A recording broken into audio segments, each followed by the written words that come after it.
Olá, sejam muito bem-vindos a mais um episódio do Pod Whey, o podcast da Whey Suplementos, a rede de suplementos que mais cresce no Brasil. Nosso propósito é inspirar conquistas e transformar desejos em realidade. Aqui nós trazemos diversos assuntos sobre saúde, longevidade, bem-estar e trazemos também muitas dicas para vocês. Eu sou a Vanessa Gomides, nutricionista e também gerente de uma das lojas da Whey Suplementos, e hoje estou com uma convidada especial que também é nutri e vai se apresentar, a Rayana. Tudo bom, gente? Meu nome é Rayana Gomes, sou nutricionista e já trabalho 4 anos como nutricionista e é um prazer inenarrável estar aqui. Muito obrigada, digo mesmo. Conta primeiro pra gente de onde surgiu aí esse amor pela nutrição. Olha, é uma longa história, então preparados? Então, desde os 9 anos de idade, eu fui diagnosticada com DM1 e de lá pra cá, eu já vinha com o propósito de fazer algo que envolvia o que eu vivo na minha vida. E aí a gente tenta primeiro medicina, né? Mas é um propósito que precisa de mais estudo, enfim, um tempo mais dedicado ali. Sim. Mas eu tentei, fiquei fazendo pré-vestibular, enfim, concurso primeiro para média, e a minha segunda graduação seria nutrição. Primeiro média e depois nutrição.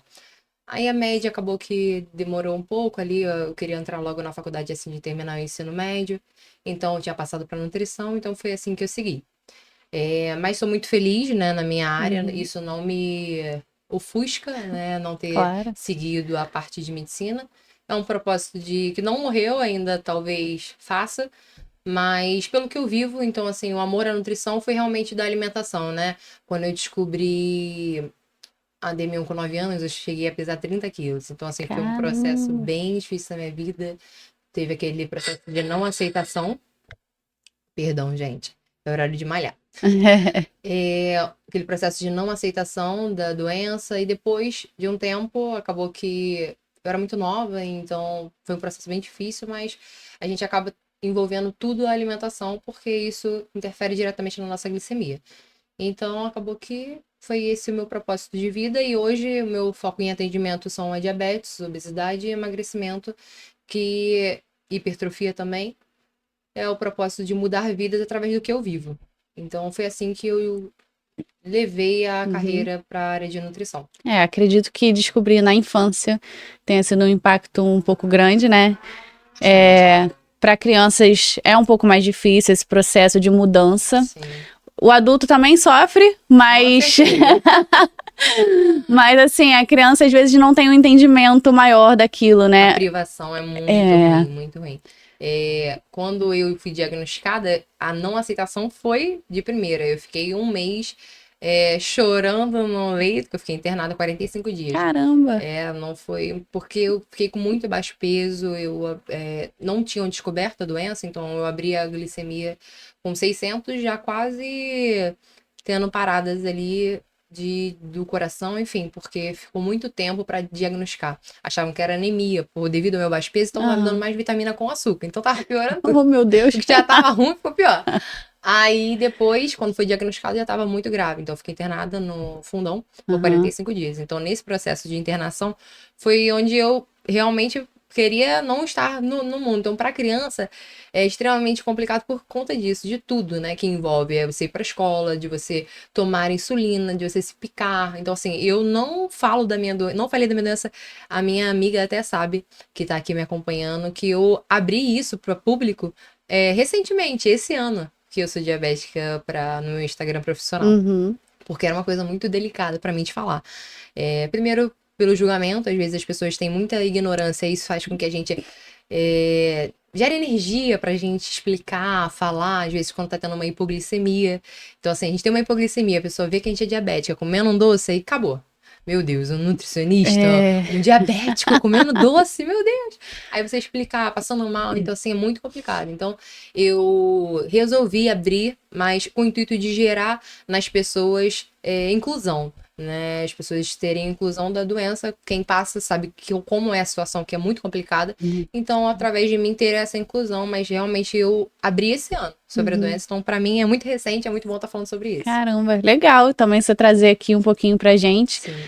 Hoje você atende diversas idades? Sim. Todas as idades. O propósito que eu queria não, que eu quero. Vamos falar no passado, não. O que eu quero é crianças. Porque realmente foi onde meu quadro foi aberto. Mas eu atendo muito pré-diabético também. Então, pra mim, atender pré-diabético é tiro, porrada e bomba. É acorda pra vida e vamos que dá tempo de você mudar essa situação, mudar essa história. Porque depois que abre o quadro, aí já tem que lidar com aquele uso de medicamento, uma dieta mais controlada, enfim. São vários processos que geram pra quem já abriu. Mas pra quem não, ainda dá tempo de correr atrás de prejuízo. Isso aí. E em muitos casos mexe muito com a questão psicológica também, né? Você teve ajuda também de outros profissionais, um psicólogo, alguma outra área? Os seus pacientes precisam também? Sim, geralmente eu faço sempre acompanhamento e indico todos. Hoje eu faço terapia, já tem um tempinho que eu faço terapia, enfim. E indico todos os pacientes a estarem fazendo, porque justamente é a mudança de pensamento, né? Eu não posso comer aquilo, porque eu não posso, privação. E a privação, ela gera mais ansiedade. Quando eu não posso fazer, é aí que eu quero fazer. Então, eu não fiz inicialmente acompanhamento com o psicólogo no fundão. Mas eu tinha acompanhamento com o nutricionista, com os médicos. E tinha, como é um hospital público, muito bom, mas acabava que não tinha aquele contato direto com o psicólogo, mas tinha palestra, tinha coisas para auxiliar nessa parte psicológica também. Mas hoje os pacientes que eu atendo, eu super indico e falo com todos. Todo mundo que eu atendo, até rico, eu falo. Na nutrição, na consulta, eu sou quase uma psiconutri, porque eu sou bem didática. Eu gosto de ensinar as pessoas porque às vezes elas caminham comigo durante um período, elas estão ali, você também é nutricionista, sabe um pouco, a gente quer um objetivo, caminha com a gente naquele período. Depois elas vão se embora e segue a vida. Então, eu gosto de gerar essa educação para justamente eles saberem o que comer e não precisarem ficar ali na dependência de uma pessoa para isso. Já alcançou o objetivo. Claro que isso para pessoas que não têm problema de saúde. Quem já tem, já é outros 500 que precisa ter um acompanhamento perpétuo ali por conta da situação que tem de vida, né? Enfim. E como que você acha que o fato de você ser diabética ajuda seus pacientes diabéticos? No seguinte, eu consigo enxergar a dor deles. Então, isso é interessante porque na alimentação eu sei realmente a dificuldade que é. Então, eu falo, dá pra seguir, dá pra seguir. E eu gosto de trabalhar com um modelo mais slim, que é realmente o que a pessoa consegue seguir, encaixar realmente os gostos. Claro que não dá pra liberar tudo, que senão, né, a gente vira. Não dá. Mas a gente tenta encaixar. Eu, pelo menos, tento fazer esse encaixe do que a pessoa gosta, para tornar uma dieta que ela consiga ter um segmento. Porque não adianta nada você fazer um planejamento maravilhoso se a pessoa não vai seguir, não tem lógica nenhuma. E no início da minha doença, eu tive muitos profissionais que me fizeram caminhos tortuosos que eu acabei ficando muito viciada em carboidrato. Enfim, não é o problema, mas assim, a gente sabe que o que vai levar a sua glicemia. Então, assim, eles me botaram num modelo que era por contagem de carboidrato, que hoje a minha especialidade é a contagem de carboidrato. Só que eu era muito nova, então eu não soube lidar com aquilo. Então, assim, eu comia de tudo, falava, não, eu faço contagem, tomo insulina, só que aquilo acabou trazendo muitos problemas pra mim. Tive queda de hipoglicemia, cair da escada. Então, assim, tive quedas realmente que me levaram a ter crises, convulsão. Então, assim, por conta disso, de dar muita liberdade, então hoje eu consigo trazer isso em consultório. Saber qual é a liberdade que eu posso dar para um paciente, contagem de carboidrato é uma coisa que é para uma pessoa que seja disciplinada. Para saber que pode comer, posso, mas com consciência. Senão você dá liberdade e a pessoa vai comer o que não pode em momentos inapropriados, sem fazer uma devida disciplina para consumir, enfim. Então, eu acabei sendo mal orientada inicialmente. Aí depois, quando eu entrei na faculdade, eu mudei um pouco esses pensamentos e aí consegui ajustar a alimentação com o uso da insulina. E quais desafios você mais encontra, assim, nos pacientes que acabaram de descobrir a diabetes? Você acha que a internet ajuda um pouco, atrapalha um pouco? Oxi, pergunta difícil. Atrapalha, com certeza. A gente tem muita desinformação na internet. E é extremamente difícil. Você tem que. Eu tenho muita empatia pelas pessoas que têm o mesmo problema. Acho que isso que é o legal, né? A gente gerar essa empatia do que você próprio sente. Então, quando o paciente vem pra mim, quando acaba de descobrir a doença, eu tento tentar ao máximo falar que vai ficar tudo bem, que as coisas vão, né, acaba se ajustando. Mas eles veem muita coisa na internet e acabam acreditando naquilo, não, eu posso, isso eu posso. Ou às vezes demonizar um alimento, como eu falei, às vezes, não é o problema, é tudo questão individual, gente, não é assim que funcionam as coisas. E aí acaba que a gente tem que explicar e às vezes retrucar. Eu tenho esse atendimento fora de consultório, que é um atendimento também na parte ali de WhatsApp, então a pessoa respondendo, tendo aquele contato, então acaba que às vezes a pessoa sai da consulta e manda uma listinha lá de 1000 perguntas que viu num vídeo aleatório da vida, com uma influência, meu Deus do céu, é uma luta, é uma batalha. A gente que é nutricionista é uma batalha perpétua que todo mundo acha que é nutricionista, é difícil. Isso é muito importante trazer aqui também. É verdade, importante, gente. Independente de ter o diagnóstico, se você é diabético, seu amigo é diabético, você vai ter que seguir uma linha diferente do que seu amigo segue, independente dos dois serem diabéticos. Então, assim, é importante ter um acompanhamento nutricional, não acreditar, né, nas mídias. Pois é. Aproveitando aí, você quer desmistificar algum mito aí? Então, esse pão, o famoso pão, gente. O pessoal fica, meu Deus, diabetes. O açúcar também assim. Eu já sigo uma linha de pensamento, que é a minha linha, não quer dizer que é a certa do mundo. Mas eu já sou mais disciplinada com os alimentos industrializados. Então, dos meus pacientes, seja diabético ou não, todos os meus pacientes que vão ver esse podcast já sabem que eu já começo iniciando tentando o máximo tirar os alimentos com açúcar adicionado ou os alimentos industrializados. Por quê? É desembalar realmente menos e descascar mais. O meu pensamento é justamente esse. E porque a gente traz aí diversos problemas que são gerados após, né, o consumo excessivo deles. Sim. E também o vício. As pessoas são muito hoje, não conseguem sentir o sabor de uma fruta. Tem que ser tudo adoçado, tudo mudado. Eu quero comer um abacaxi, mas se o abacaxi não tiver com açúcar, eu não como. Mas você não gosta de abacaxi, você gosta do abacaxi melado, açúcar ali. Então, realmente, eu tento trazer justamente a pessoa conseguir sentir esse sabor das coisas. Então, seja diabético ou não, esse mito de demonizar ou do pão ser um problema, justamente o que a Vanessa acabou de falar, não é assim. Nós diabéticos, cada um tem a sua particularidade. Eu posso fazer uso de um pão. Hoje eu postei uma fotinha, não de um pão, mas eu tava comendo um wrap com um ovinho mexido, um queijinho. Eu postei até foto no meu Instagram. Então, assim, a minha dieta é diferente de uma dieta de um outro diabético que eu atendo. Por quê? Porque eu faço X coisas e minha rotina funciona de tal maneira. E isso é muito interessante. Então, assim, e o pão? Posso sim incluir um pão. Então, o problema não é o pão. O problema, na verdade, é o seu estilo de vida. As pessoas, às vezes, querem encaixar muitas coisas em um estilo de vida que não cabe. Tem que fazer conforme a gente consegue avançar.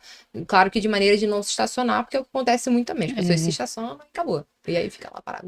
Não dá. Tem alguma situação, assim, desafiadora que te marcou? Cara... Ou, sei lá, de superação também. Sim, de superação tem. De marcar também, mas eu acredito que a gente entra muito o que a gente tem ali em consultório, não passar informação de pessoas para todos, enfim. Mas eu já atendi um paciente que era extremamente compulsivo. E a gente iniciou o acompanhamento com uma rebeldia sobre a situação. A mãe dele que me procurou, falando: você precisa conversar com meu filho, porque ele tá falando que quer morrer, quer se matar, tomando altas dosagens de insulina. E eu já passei por esse processo. Quando a gente... Adolescente ele? Adolescente. Não, adolescente. Ele tem 21 anos. Agora tem 21, né? Ele entrou no acompanhamento comigo e tinha 19. Então, naquele período ali de adolescência. Então, conversar com a mãe dele me trouxe a minha mãe na memória. Porque minha mãe também sofreu muito com a abertura da doença. Foi novidade, porque ninguém na minha família tem. Eu sou diabética tipo 1 e ninguém tem. Então, foi novidade para toda a família. E foi até justamente, você falou da parte emocional, foi justamente por isso que desenvolveu. A gente fala que a diabetes emocional, ela existe, né? Ah, eu tenho diabetes emocional. Na verdade, a gente tem uma célula predisposta a se desenvolver. E por conta do emocional, ela se desenvolve mais rápido. No caso, os meus pais, geneticamente, os genes deles não combinaram, tanto que meu irmão também tem. E ninguém da família tem. Então, geneticamente, foi os genes deles que não se combinaram. Mas a gente já tinha essa célula e desenvolveu com o emocional, porque na época aconteceram os estresses e acabou desenvolvendo a doença com 9 anos. Então, a gente tem que desmistificar justamente isso também. E esse rapaz, ele tinha 19 anos, quando a mãe dele veio procurar, me lembrou minha mãe, porque minha mãe passou por esse processo de eu não aceitação, de eu tomar. Eu já tomei altas dosagens de insulina pra realmente fugir do. A gente acha que consegue fugir do problema e acaba piorando. Enfim, fica internado, acontecem muitas coisas. Mas Deus é bom, porque eu tô aqui pra falar pra você que não acaba aí. Esse jovem, ele teve essa não aceitação da doença. Quando a mãe dele trouxe ele para consultório, eu converso bem abertamente sobre a não aceitação da doença, o que vai gerar para ele, o problema só vai ser dele. Porque as pessoas, às vezes, hoje em dia a gente tem muitas informações e isso gera muita ansiedade nas pessoas jovens, em todo mundo, eu acho. Mas acaba que, para quem tem um problema de saúde e tem essa informação em excesso, em massa, acaba que é 1000 vezes pior, porque a mente já não tá boa. Então, a mente já tá destabilizada, então acaba gerando aquele problema enorme. Então, eu fui bem aberta com ele sobre a conversa e falei com ele sobre o que geraria. Ele ficar com paralisias, enfim, com o rins paralisado, porque o que vai acontecendo com a glicemia descompensada é justamente isso.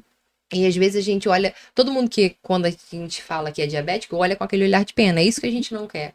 Esse olhar de pena é o que a gente quer quebrar. Então eu olho para um diabético como olho no olho, você é igual a eu, a gente não tá aqui para morrer daqui a 10 anos, não, a gente veio para fazer diferença nesse mundo e com uma doença ou não. Então, você consegue, eu fui bem cautelosa com ele. E ele inicialmente foi meio duro, assim, a gente começou a iniciar sem contagem de carboidrato, porque justamente aquilo que eu falei anteriormente, que não dá para aplicar a todos essa contagem, porque não tem liberdade para manusear essa situação. É como se der um ouro na mão de quem não sabe nem o que é ouro. Então, é complicado. A gente iniciou sem esse protocolo. E viemos acompanhando até quando ele começou a ajustar a alimentação, fazer atividade física. A mãe dele falando que ele parou, junto com o psicólogo também, que ele fazia de acompanhamento para aceitação da doença, porque era realmente isso, não aceitar que tinha. Sim. Não tem o que fazer. Se você foi diagnosticado com uma doença, não adianta a gente lutar contra isso. Demora, esse processo às vezes não é rápido. Mas a gente tem que batalhar para viver a forma mais tranquila, ter uma qualidade de vida melhor com aquilo que a gente tem. E é justamente isso que ele foi fazendo. Depois, hoje em dia, ele já tá com a hemoglobina mais controlada, ele consegue fazer uma alimentação, ainda faz acompanhamento comigo mais longo, né, de espaçamento. Mas é muito bom trazer isso, representatividade. Hoje eu uso bomba de insulina, então já é outro modelo de uso de medicamento. Porque a gente tem um modelo de insulina, de agulha mesmo, e a bomba que eu uso meu aparelhinho que fica aqui. Aí tem a bomba que o pessoal conhece na televisão, sempre passa aquela comercial do Libre, né? É, verdade. Eu uso, só que o meu não é o Libre, que é para justamente verificar a glicose instantaneamente. E o modelo de bomba de insulina eu já não preciso mais fazer aplicação com agulha externa, que também é uma coisa muito dolorosa. Esse acompanhamento também com bomba de insulina não é para todos, porque precisa fazer contagem de carboidrato muito precisa e ter disciplina para ter o uso da bomba. Então, a minoria tem esse acompanhamento com bomba de insulina, mas assim, excelente. A bomba que eu utilizo hoje é 780, é conhecida como pâncreas artificial. Ela é maravilhosa. Então, vale muito pelo controle de qualidade que ela me gera hoje. Eu não precisar ficar aplicando insulina. É extremamente difícil e doloroso. As pessoas falam assim, nem sente mais. Não, a gente sente. Toda picada, a gente sente. Então, os dedinhos sentem, as pernas sentem, as mãos sentem. É muito dolorosa a doença. A doença é muito difícil. O acompanhamento é muito variável. A gente acorda, às vezes, com uma TPM, nós mulheres, e a glicose tá alta, e você, meu Deus, eu fiz tudo certo, o que tá acontecendo? E é pelo hormônio. Então, assim, é muito difícil controlar tudo, é muito complicado. E a mente? Porque o emocional Também altera a altera. nossa glicose. Fica estressada, mulher, vai gritar. A glicose, só Jesus na casa. Não, mas eu, 220, só Jesus na minha vida. E a mulher tem essa questão também, né? Os hormônios Sim, influenciou muito. influenciam demais, né? É terrível, terrível. Pra gente ainda é mais difícil do que pro homem. É. O homem também tem a produção ali Sim. hormonal e tal, mas pra mulher, A gente tem todo um. aquela variação. Aí a mulher fica estressada, quer comer um docinho, aí, meu Deus do céu, socorro. É assim, é uma luta, mas não é impossível pra quem quer. A gente falou um pouquinho sobre diabetes, né? Sim, Vamos falar um pouquinho, você também mencionou que atua na área de UAN. Sim, gente. Muito também legal falo. também, né? É. Fala um pouquinho. Gente, eu só socorro. 1001 funções.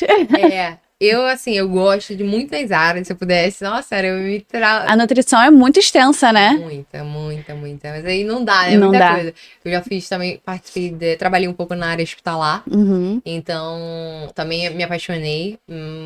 Pretendo voltar, mas não tô com tempo, mas pretendo voltar. E a partir de One eu tenho faço consultoria em restaurante, né? Que é a Conutri. E trabalho fazendo a fiscalização. Gente, não é fácil. Não é fácil. Para levar um controle de qualidade para você que tá comendo, não é fácil. É um processo árduo. Na verdade, todos os restaurantes do Rio de Janeiro, escuta isso, sério, pra ter nutricionista, gente. Porque tem muito problema, muito problema. Às vezes as pessoas acham que é só, não lavar alface, né? Acho que é só um problema assim, mas é lá no recebimento, é quando a gente vê uma verificação de temperatura alterada, é quando a gente tem um documento um filtro que tá vencido e você tá consumindo uma água, às vezes, que tá imprópria para consumo. Então, é assim, é muito extenso. O trabalho em UAN é muito extenso. Eu faço um serviço de consultoria, não fico todos os dias na unidade. Passo pelas unidades, então, toda semana. Então, acaba que foge muita coisa da minha alçada de controlar, né? Mas a gente tenta, do nosso jeito a gente tenta, mas assim, não é fácil. O trabalho em Yuan é muito cansativo e eu trabalhei também na parte hospitalar em Yuan. Então foi estressante. Acredito, Muito. No hospital é mais estressante do que em restaurante, porque lá é o padrão máximo. Assim, é maravilhoso, o padrão hospitalar é excelente, é nível que você fica de boca aberta. Perdão, deixa eu beber uma aguinha.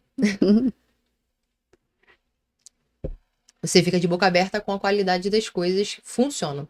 Então, você vê uma cozinha extremamente limpa, tudo extremamente impecável.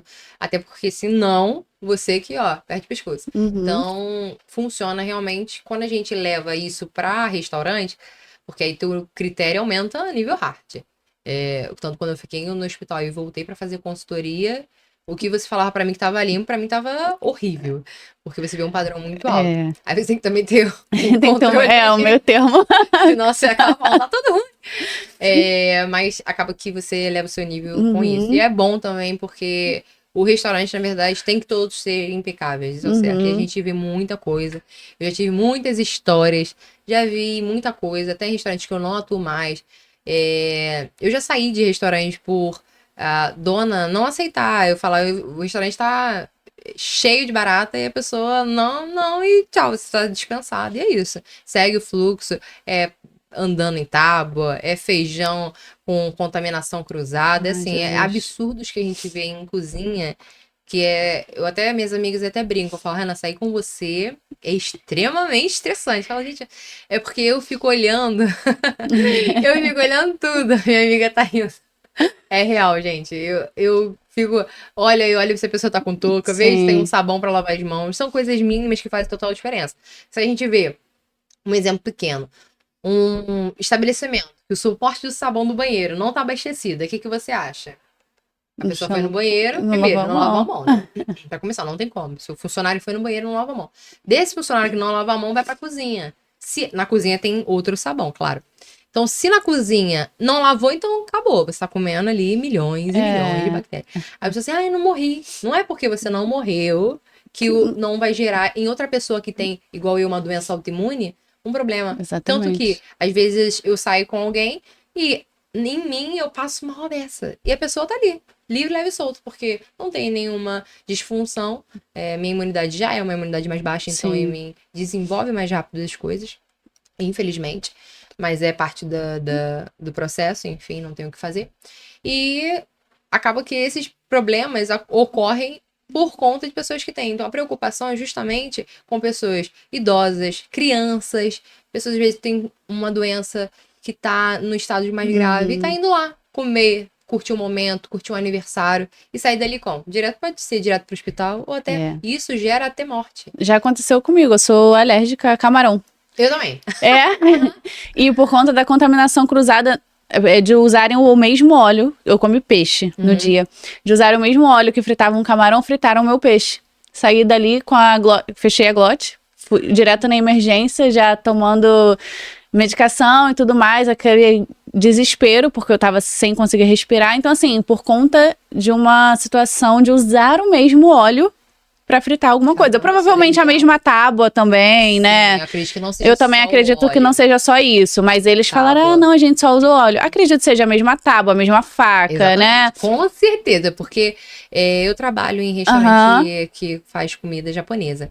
Então, a gente utiliza 2 fritadeiras. Sim. Uma para fritar a parte dos empanados, que tem o camarão, e outra para... A maioria já é peixe cru, então não tem essa parte. Mas a contaminação cruzada, ela não vem só do óleo. Não, utensílios, a tábua, até a própria pessoa que tá usando. Ó, tipo, peguei num camarão e vou pegar com a mesma mão no outro peixe. Isso já gerou uma contaminação cruzada, porque esse processo precisa ter a lavagem de mãos para pegar o outro alimento. Então, é realmente metanoia, mudança de pensamento das pessoas. Então, é muito difícil esse processo justamente, porque a gente tem na cozinha diversas pessoas pensando de diferentes formas. E pra aceitar uma ideia, então eu nunca chego com o pé na porta, que senão quem vai levar o pé na porta deles sou eu. Então é pra mudando os pensamentos ao pouco. O pessoal até brinca na cozinha e fala assim: eu faço porque a Rayana é chata. Gente, eu adoro esse sinônimo. Porque eu falo que sou chata, deixa eu ser chata. Mas faça então porque eu sou chata, faça porque eu sou chata mesmo. E eu realmente sou chata. Fico ali falando fico de olho, dou sempre alguma coisa. Pego um negocinho assim, dou na mão da pessoa pra ela jogar no lixo. Aí se ela levanta, o pessoal que vai assistir, que trabalha comigo, já sabe. Eu jogo isso aqui no lixo. Aí a pessoa pegou com a mão a lixeira, já fala, não sai mais, sabe? Os pedal. Então é muitos processos, é um trabalho bem extenso. Não é só isso, a gente tem que ver estruturalmente, enfim. Porque tem várias RDC que acompanha esse trabalho. Então é muita coisa mesmo. Você vê alguma dificuldade no fato de ser mulher, de ser mais jovem? Caramba, eu já passei por muita situação em cozinha. Ser mulher dentro de cozinha, onde a maioria é homem, é muito complicado. Na verdade, ser mulher hoje, na geração que a gente vive, já é muito difícil. A gente... Principalmente mulheres que têm uma aparência mais chamativa. Porque as pessoas acham que tudo consegue pelo... Meu Deus do céu, as pessoas mudam as coisas. Então, você ser mulher aí num público masculino, e é masculino mesmo, o pessoal de cozinha é masculino raiz, né? Aquelas pessoas, às vezes, um pouco ignorantes. Então, você tem que quebrar ali muitos tabus e se impor. Tanto que o pessoal do meu trabalho até fala assim, Renan, você não ri. E eu não rio. Eu não abro o sorriso realmente em trabalho em cozinha. Não porque eu sou antipática, não, mas justamente para quebrar esse vínculo de liberdade entre eu e a pessoa, porque acaba gerando pensamentos na outra pessoa que não é para ser gerado. Então eu sou muito séria no meu trabalho em cozinha, justamente por isso. Porque eu já passei por situações de pessoas passando por trás, não pede licença. Então, assim, é muito complicado. A gente passa por situações que a gente tem que debater, se impor, falar. Porque as pessoas vão até onde a gente permite. Então, na cozinha é extremamente difícil por conta disso. A gente passa por situações onde o homem... tá ali, a nutricionista tá olhando, abaixada às vezes, e acaba aproveitando dessa situação. Enfim, qualquer percepção que eu tenha sobre isso, eu corto na mesma hora, falo em alto bom tom para todo mundo que tá na situação ver, ouvir. Porque não pode ser, chegar diretamente pra pessoa, porque aí ela pode falar que você tá, né, falando uma coisa que não é, mas todo mundo tem que estar ciente daquela situação. Então, eu sou muito imposta nessa situação. De verdade, assim, seríssima. Sem brincadeirinha. Aí o pessoal até não me conhece, realmente. Quando tem algum outro evento que seja fora, fica, nossa, a Renan ri, tem dente. Mas é por conta disso, porque você tem que ter. Sim. No consultório já sou um modelo mais eu, né? Mais Sim. aberta em relação ao contato, que também é diferente, o trabalho é extremamente diferente um do outro. Mas na cozinha eu sou extremamente séria, muito séria mesmo. Aproveita que você mencionou aí, fala um pouquinho do seu projeto Conutri. E você também tem um projeto da M1, né? Fala um O pouquinho. projeto DM1, eu vou começar pelo Conutri que a gente estava falando de cozinha. Aham. O Conutri é justamente esse, a minha empresa que faz a fiscalização. Hoje eu tô abrangindo, né, tentando um contato aí com novos empresários dessa área, desse ramo. E é justamente conscientizar as pessoas dentro da cozinha, porque tem muito restaurante que não tem nem consultoria. Tem gente que tem um padrão mais alto, que tem uma nutricionista que trabalha ali efetivamente, Uhum. de segunda, o horário de 40 horas semanais, mas tem gente que não tem nada e acha que tá legal. Então, é justamente essa conscientização dentro do restaurante. Gerar para as pessoas que precisa, é necessário. Porque não dá pra gente tomar conta de todas as coisas. E aí foge dos nossos olhos igual você. Uma situação que você poderia não estar aqui hoje. Porque fechou essa garganta, vai as suas É. vias respiratórias e cadê Vanessa? Vanessa foi o caso de um camarão. E É. é justamente essa situação que ocorre. Eu ouvi uma situação recentemente de um amigo do meu tio, que ele não é daqui, ele é do Ceará. E ele comeu num restaurante, ele tava com câncer, num estágio bem avançado. Ele comeu, passou mal no dia, foi hospitalizado e faleceu. Minha mãe até questionou isso comigo e falou assim: Renan, será que eles processaram, entraram em contato com o restaurante? Porque foi a partir do alimento, né? Ali que ele Uhum. passou mal, enfim. Eu falei, mãe, ele já tava com uma situação debilitada, não sei se a gente até conversou sobre isso, não sei se realmente foram pesquisar, mas pode ser uma situação como essa, de uma contaminação cruzada. Então, realmente gera situações que são irreversíveis. Para uma pessoa que passa mal, uma pessoa que tem algum problema, alguma debilitação, é irreversível. Então, o projeto Conutri é justamente essa conscientização dentro da cozinha, que as pessoas tenham a consciência de que precisa de uma nutricionista dentro de uma unidade de alimentação. E não é luxo você ter uma nutricionista em uma unidade de alimentação, é necessidade. Então, hoje eu faço parte de alguns restaurantes que têm a minha consultoria Uhum. e com o intuito, na verdade, de todos terem uma consultoria, seja a minha, seja de outros parceiros que eu conheço também que fazem esse trabalho. E sim a gente tenta enxugar ali o máximo de erros possíveis. Como eu falei, trabalhar com pessoas é difícil, a gente mudar, às vezes, poxa, você tem uma tábua para cortar. Mas em casa eu uso a mesma tábua para cortar tudo, O que tá acontecendo? Meu Deus do céu, essa é a questão. Mas um lugar onde a gente trabalha com comida em massa, para muitas pessoas não funciona dessa forma. Então tem que quebrar esse ciclo de você faz em casa. Ah, em casa eu como uma maçã, corto, ela tá com uma contaminação, ela tá meio pretinha, eu corto e como o restante da maçã. Em casa. No restaurante não funciona assim. A gente tem que jogar o alimento inteiro fora. Porque a gente não sabe até quando foi avançada essa contaminação. Uhum. Então, o projeto Conutri é esse, de gerar conscientização dentro das cozinhas e para os donos que me ouvem, porque eu conheço muitas pessoas que têm unidade de alimentação e eu sou bem taxativa nessa fala de conscientização com relação à cozinha. A gente está passando por vários problemas no Rio de Janeiro, né, devido ao aumento dos valores dos alimentos, então a gente está tendo uma baixa nas unidades. Então é extremamente difícil também, às vezes, para o gestor manter, né, uma nutricionista atuante, mas é justamente por entender que é necessidade, às vezes não tem condição de arcar com uma pessoa ali todos os dias, que realmente vai ter mais um funcionário na ficha, mas às vezes é justamente gerar uma consultoria, que vai ter um custo menor, vai te ajudar, se você tiver consciência de trabalhar junto com essa nutricionista, porque não adianta nada eu falar se ninguém me ouve. É falar. Se eu falar aqui pra parede, é a mesma coisa se eu falar com uma pessoa que não dá crédito àquilo que eu falo. Sim. Então tem que falar e ser ouvida. Então, se as pessoas me ouvem e ouvem aquilo mesmo que eu estou atuando na loja uma vez por semana, aquilo vai ter uma funcionalidade. Vai gerar um retorno para próprio dono. Porque o intuito da gente não é só o prato que chega, e sim também reduzir custos, gerar menos desperdício.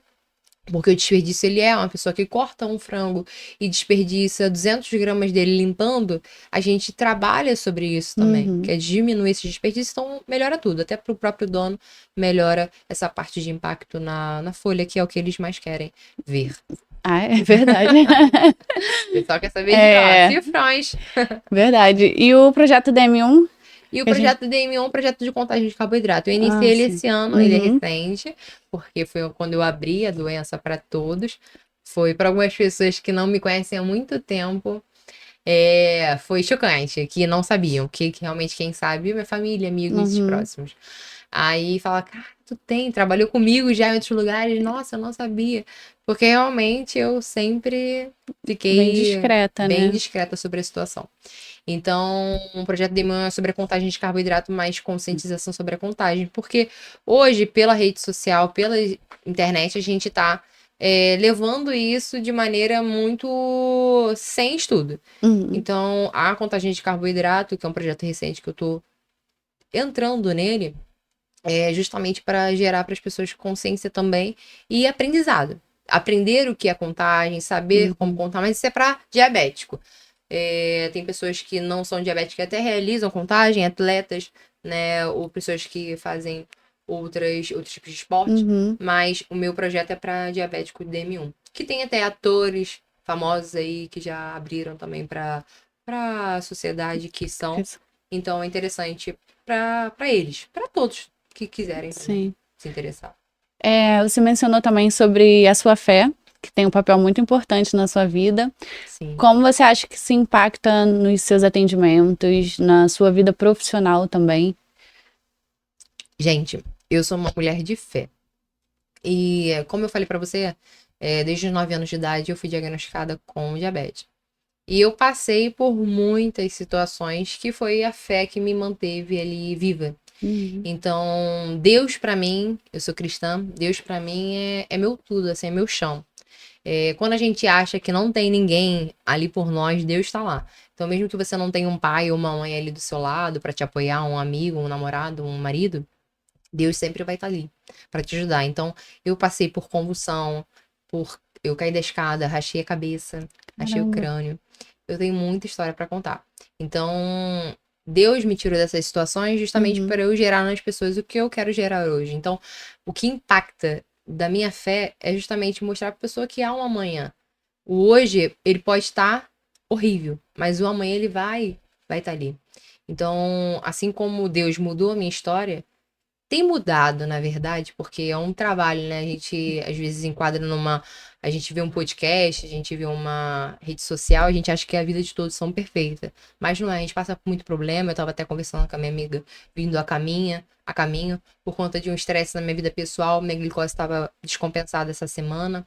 E eu falei com ela sobre isso. Então, a vida da gente não é perfeita, mas a gente trabalha para buscar justamente isso. E é o dia a dia mesmo, é você ser batalhadora e acordar e crer que o amanhã vai vir. E pra mim, o amanhã, assim, quem sempre traz esse amanhã pra mim, que me dá o fôlego de vida, é Deus. Então, pra mim, a minha fé é primordial. Quando eu tive depressão, ansiedade, quando esses 9 anos de idade, quando eu fiquei internada. Então, Deus sempre esteve ali. Eu achei que aquela menina que tinha 9 anos nunca ia sair daquela situação, que ela ia morrer naquele quarto de hospital. Uhum.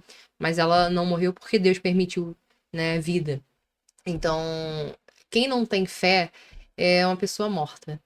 Porque a fé nos faz crer. E seja fé em Deus, seja fé naquilo que você acredita ou outra coisa, é isso que nos motiva a crer que um amanhã vai vir melhor. Sim. E para onde se destina as nossas forças. Onde eu vou me preencher é com Deus, com o Espírito Santo.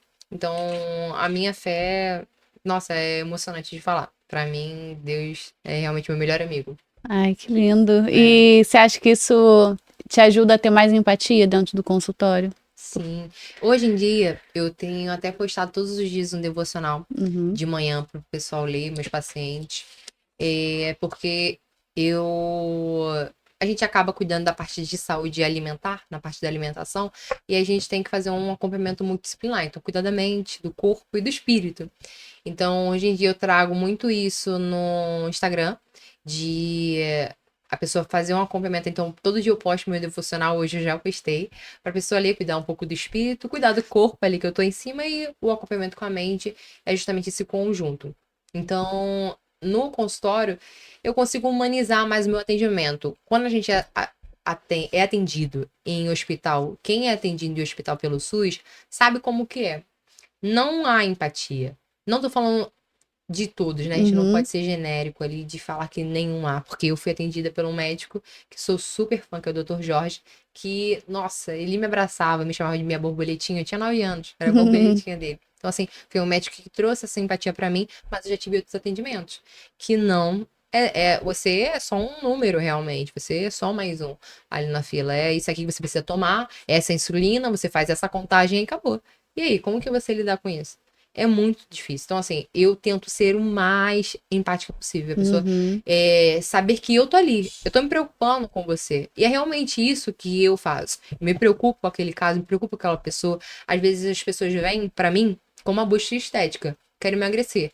Aí eu peço os exames. Aí vejo várias alterações onde eu preciso tratar. E aí realmente conversar. Entre em contato, falo, olha, a gente viu a alteração, eu sei que você quer esse objetivo, mas para alcançar esse objetivo a gente precisa regularizar isso. E esse processo é trabalhoso, tem que ser com empatia, porque as pessoas, não, mas eu não quero isso, eu quero isso aqui, Raina, eu quero isso aqui, eu quero ficar gostoso, eu quero ficar graciando. E você não, você tem que cuidar dessa taxa que tá alta. Então, eu levo empatia no consultório para atendimento, para a vida. Na verdade, eu acho que a simpatia traz coisas boas, a empatia por pessoas. A gente tem que fazer sem esperar nada em troca. É realmente fazer. Às vezes eu faço o bem para a Vanessa e o bem não vem da Vanessa, o bem vem de uma outra pessoa. Porque Deus está vendo todas as coisas. Sim. É realmente fazer sem esperar nada em troca. E eu acredito que faz diferença, porque assim como o Dr. Jorge me chamava de minha borboletinha e fez diferença na minha vida, eu abraçar uma pessoa quando ela precisa de acalento também faz diferença na vida dela. Ai, com certeza. Ai, até arrepiei. A gente tá chegando quase no final. Eu queria que você deixasse uma mensagem para as pessoas que acabaram de receber o diagnóstico ou que já fazem o tratamento, mas estão passando por alguma certa dificuldade. Uma mensagem para essas pessoas. Então, vamos lá. Você que foi diagnosticado com DM1 ou DM2 também, não vamos tirar, tem vários tipos de diabetes, e acha que acabou, que é o fim do fim, tá aí o barco afundando. Deus tem uma nova história para sua vida. E para você mudar sua história, você precisa, arregaçar a manga. Então, arregaçar a manga é se cuidar do seu corpo, da sua mente e do seu espírito, assim como eu tinha falado anteriormente. E a sua alimentação é extremamente importante. Eu, como nutricionista, com especialidade nisso, digo, a alimentação impacta na sua glicemia. Você viver numa vida estressante impacta na sua glicemia. Então, a gente é muito acelerado esse século que a gente tem vivido, vamos desacelerar um pouco, pontuar o que é importante realmente, o que realmente vale. Eu acredito que você vale, a gente só tem essa vida pra correr atrás. Então, eu já fiz isso. Mais o sábio, o verdadeiro sábio, ouça isso, o verdadeiro sábio não é aquele que vê os outros errando e erra também para comprovar que aquilo não vale a pena. O verdadeiro sábio é aquele que vê o erro do outro e fala, eu não vou fazer isso porque ela fez e não deu certo. Então eu já tentei, outras pessoas já tentaram viver a vida com controle, tentar comer de tudo e achar que vai dar certo. Então, se eu fiz, deu errado e eu tô falando, seja sábio, me ouça. E não faça isso, faça a diferença, porque a sua vida só tem você. Se morrer, não tem outra pessoa pra contar histórias, apenas você. É verdade. Só tem uma Rayana e uma Vanessa. Oi. É isso, Rayana. Muito obrigada por estar aqui hoje, por contar um pouco da sua vida, né? Que é algo recente que você tá trazendo aqui pra gente. Verdade. Por contar também um pouquinho sobre a sua experiência profissional. E por aceitar o convite, né? Obrigada. Gente, eu que agradeço, eu tô extremamente feliz de estar aqui. E vocês foram maravilhosas. Obrigada. Tchau, gente. Um beijo da Nutri. É isso, gente. Sigam a Rayana nas redes sociais, a Whey Suplementos. Aqui no YouTube temos outros episódios também no Pod Whey. Acompanhem. E é isso, um beijo e até a próxima. Até, gente. Tchau, tchau.